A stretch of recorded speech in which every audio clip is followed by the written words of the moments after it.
नमस्कार। मैं कमलेश कबीर आपका एक बार फिर स्वागत करता हूं इस नए एपिसोड में।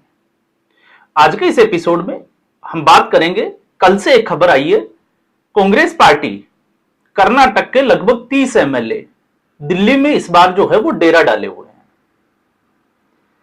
और जब इन विधायकों से पूछा गया, स्पेशली मैं विधायक का नाम लूंगा अशोक पट्टन, तो उनका यह मानना और यह कहना कि ये जो 30 विधायक है वो इसलिए आए हैं क्योंकि इसमें बहुत सारे विधायक अनुभवी है और कई बार वो जीत कर आए हैं और वो चाहते हैं कि मंत्रिमंडल में फेरबदलाव हो। अब सवाल ये उठता है कि 30 की संख्या में विधायकों का दिल्ली में डेरा डालना क्या सिर्फ इसीलिए कि कैबिनेट का विस्तार हो और इनको मंत्री पद मिल जाए, या फिर कहानी जो है वो इससे कुछ ऊपर नजर आती है। तो कर्नाटक में चल क्या रहा है? क्योंकि कर्नाटक कांग्रेस उस दौर से गुजर रही है जिस दौर से मध्य प्रदेश, राजस्थान, पंजाब ऑलरेडी कांग्रेस जो है वो गुजर चुकी है। और इसके लिए जिम्मेवार कौन है? इसके लिए जिम्मेवार है कांग्रेस पार्टी में गांधी परिवार, या हम कहें हाईकमान।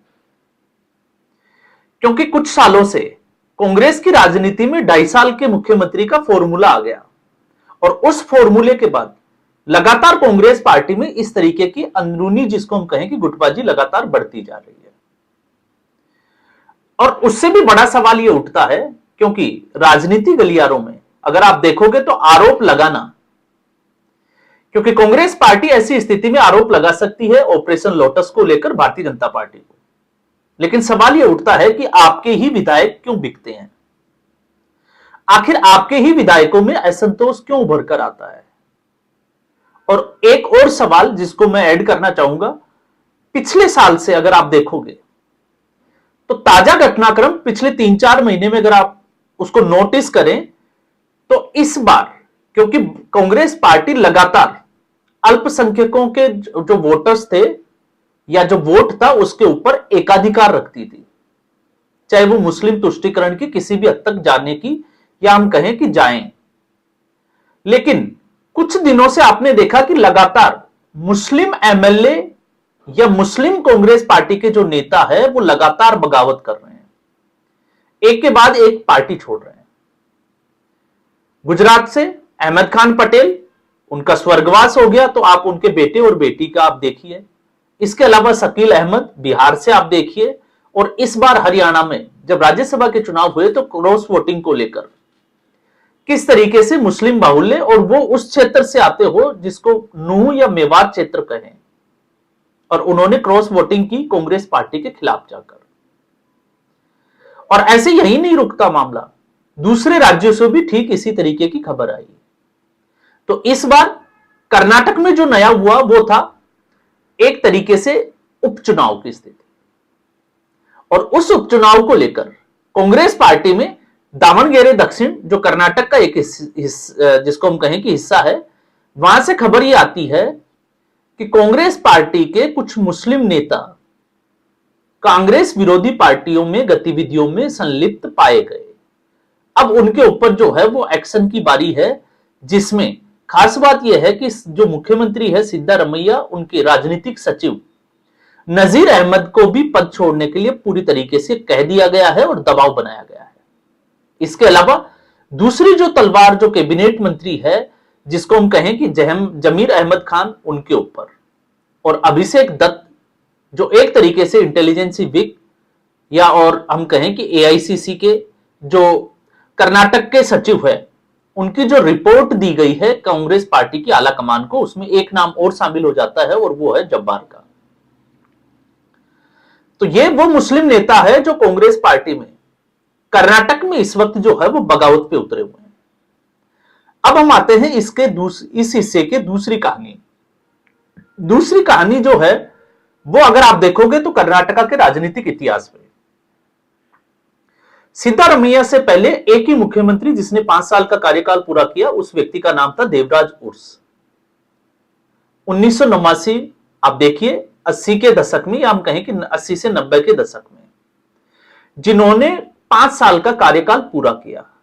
इसके अलावा चाहे भारतीय जनता पार्टी हो या किसी भी पार्टी हो, कोई भी मुख्यमंत्री 5 साल का कार्यकाल पूरा नहीं कर पाया। तो देवराज उर्स मुख्यमंत्री रहे 6 साल 239 दिन के लिए। अब जब इस बार जो चुनाव हुए विधानसभा के, कर्नाटका के, उस विधानसभा चुनाव में क्योंकि एक बड़ा समुदाय और हम कहें कि लिंगायत जो समुदाय था उसका नेतृत्व वोकालिंगा समुदाय का नेतृत्व कर रहे थे डीके शिव कुमार। डीके शिव कुमार गांधी परिवार के लिए एक असेट सी हम कहें कि एटीएम से कम नहीं है।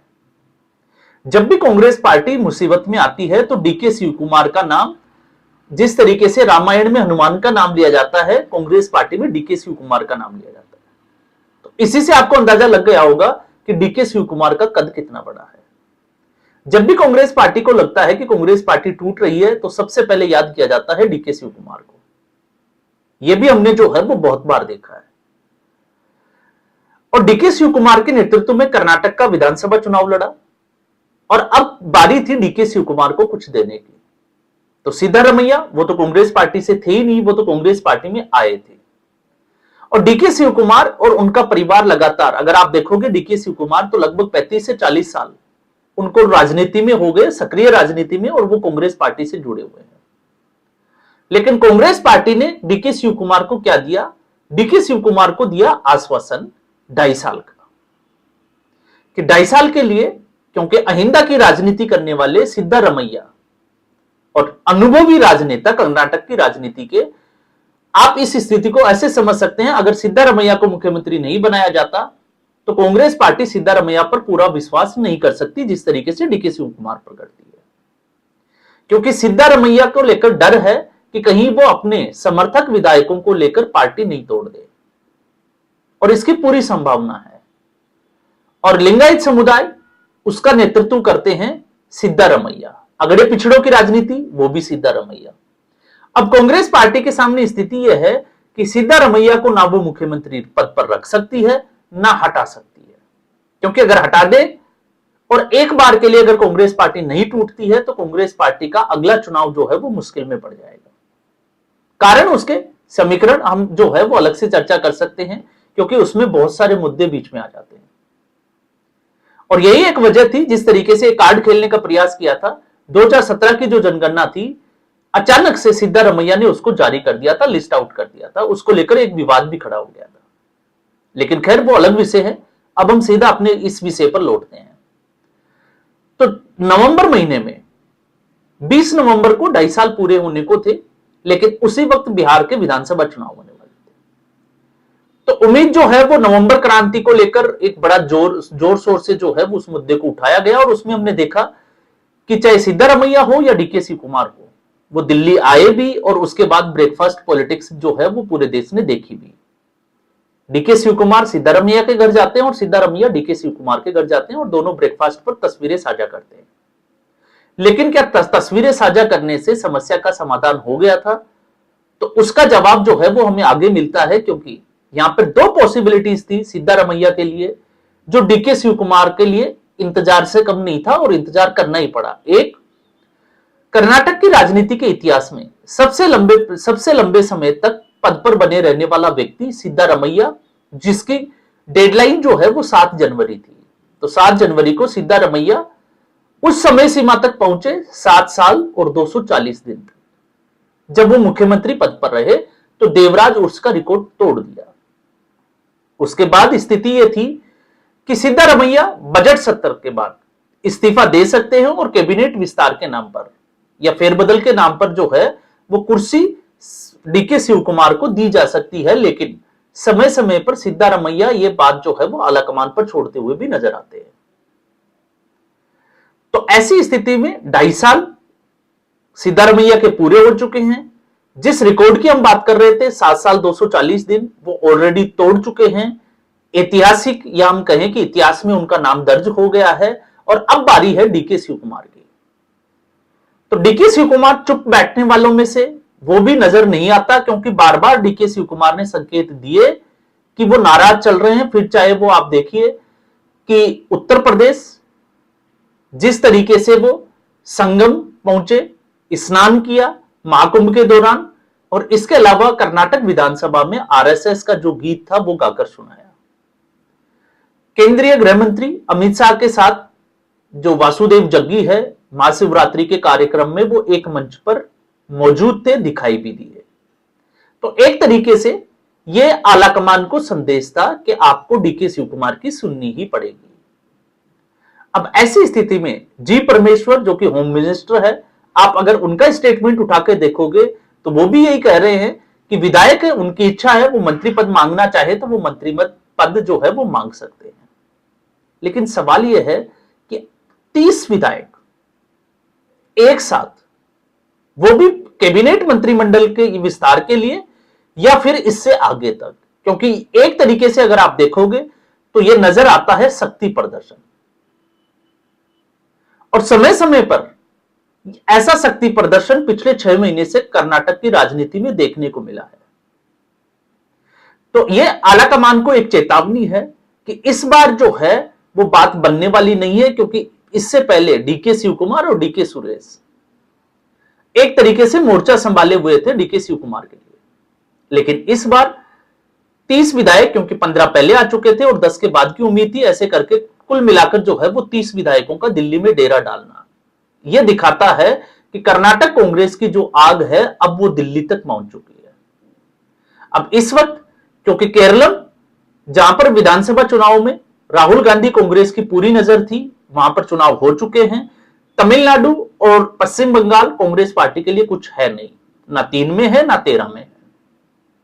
तो अब स्थिति यह है कि कांग्रेस पार्टी को इसके समाधान की तरफ आगे जाना पड़ेगा, और अगर नहीं करती है, बाकायदा अगर आप देखोगे तो कांग्रेस पार्टी का इतिहास भी रहा है कि वो इन चीजों को नजरअंदाज करती है और उसका नुकसान पार्टी को उठाना पड़ता है। राजस्थान में हुआ, मध्य प्रदेश में हुआ, किस तरीके से ज्योतिरादित्य सिंधिया, सचिन पायलट पार्टी छोड़कर तो नहीं गए, लेकिन अपनी ही पार्टी के लिए मुसीबत बन गए। पंजाब में फेरबदल किया तो परिणाम जो है वो कांग्रेस पार्टी को भुगतने ही पड़े। तो ये कांग्रेस पार्टी इस वक्त क्या चल रहा है, अगर उस लिहाज से देखें तो पवन खेड़ा के बाद भी ये बड़ी अपडेट है। और पवन खेड़ा को लेकर जो अपडेट है, असम पुलिस अब पहुंच चुकी है सर्वोच्च न्यायालय सुप्रीम कोर्ट, और तेलंगाना हाई कोर्ट में पवन खेड़ा की जो याचिका थी उसको चुनौती दी गई है कि किस अधिकार क्षेत्र से तेलंगाना हाई कोर्ट इसके ऊपर सुनवाई कर सकता है, क्योंकि जो एफआईआर पवन खेड़ा के खिलाफ हुई है वो असम में गुवाहाटी में हुई है, और पवन खेड़ा का जो एड्रेस है वो दिल्ली का है। तो इससे बाहर जाकर, हालांकि तेलंगाना हाईकोर्ट का स्टेटमेंट यह है कि सीमित समय के लिए इस तरीके का कोई भी कोर्ट जो है वो याचिका पर सुनवाई करके राहत दे सकता है, क्योंकि उसमें आगे की टिप्पणी यही है कि वो अपने न्यायिक अधिकार क्षेत्र में जाएं और नई पिटीशन जो है वो दायर करें। तो पवन खेड़ा का जिस तरीके से बखेड़ा मचा हुआ है वो थमने का नाम नहीं ले रहा है, और एक तरफ लगता है कि हिमंता बिस्वा शर्मा ये ठानकर बैठे हैं कि पवन खेड़ा को इस बार जो है वो लपेट कर ही रहेंगे, और वो दिखाई भी दे रहा है, भले कांग्रेस पार्टी कितनी ही पवन खेड़ा के साथ खड़ी दिखाई दे। तो आज के एपिसोड में बस इतना ही। उम्मीद करूंगा वीडियो एपिसोड आपको पसंद आया होगा। वीडियो को लाइक करें, शेयर करें, चैनल जरूर सब्सक्राइब करें। धन्यवाद।